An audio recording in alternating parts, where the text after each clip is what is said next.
Do you want to be captured in a raw, vulnerable, authentic way? If you do, there are things that I will recommend to you to do for prep work in like the 7 to 10 days before your session. Like, I'm gonna give you this guide, and when you watch the video, if there's anything where you're like, no, that's not me, then cool, like just ignore it and move on and do the things that you feel drawn to do.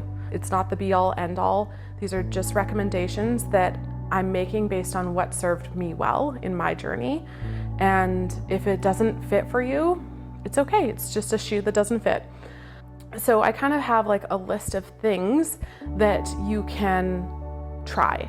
I mean, I think the biggest part of this is that, I don't know if you're ready to hear this, but we've been tricking ourselves for a really long time about what we look like in photos. So many ways that we do this. Filters. There's not a single one of us walking around this earth with perfectly satin skin, huge like doe eyeballs, and cute cat ears. Like, this is just not a thing.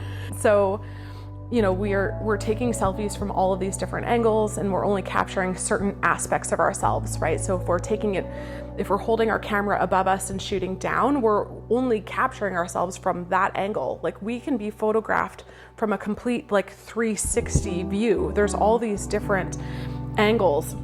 And so you only ever see one part of yourself. Like, how do you know what you look like from behind? So we actually don't really know what we look like from another person's lens, from another person's eyes, until we see ourselves captured.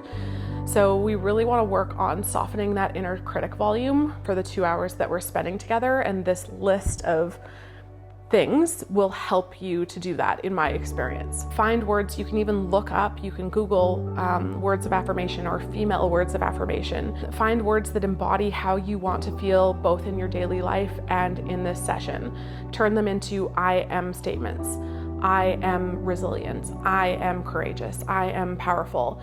I would try to shy away from making all of the I am statements about your physical self. Some of them can be, but you are more than your body.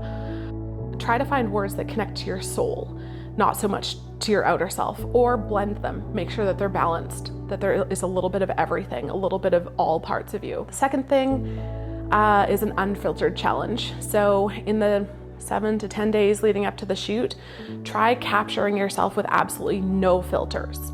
Whether they're images taken on your phone or taken by me, you deserve to be seen as you are in that moment. And if you are a person that doesn't normally capture yourself, I would challenge you to do that leading up to the session. So take the selfies, and if that makes you feel uncomfortable, then put a purpose behind them. The other part about this is that at the end of the day, when we leave this earth, like when we're no longer earthside, there's very little left of us here aside from memories. Well, imagery is like a huge, huge tool. So leave this earth with a part of you here, and part of that is in capturing yourself, right? So stare at yourself in the mirror. Like, we get ready, we put our makeup on, we brush and style our hair, and we're just doing it, and we're going through the task, but we're not actually present with ourselves. We're not staring at ourselves. It feels very vulnerable. Quite often, if I asked you to stare at yourself in the mirror, doing nothing else for 2 minutes straight, you'll probably have some sort of emotional reaction, because it's preparing yourself to be vulnerable. You're already being vulnerable with yourself. You're alone. Nobody else is staring at you. And in doing that mirror work, I want you to start having conversations with, verbal or nonverbal, with the parts of your body that you generally don't feel good with.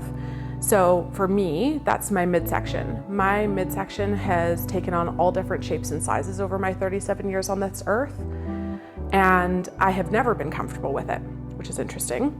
And so if I was having a conversation with my stomach in the mirror, I would be telling it all the ways in which it has served me.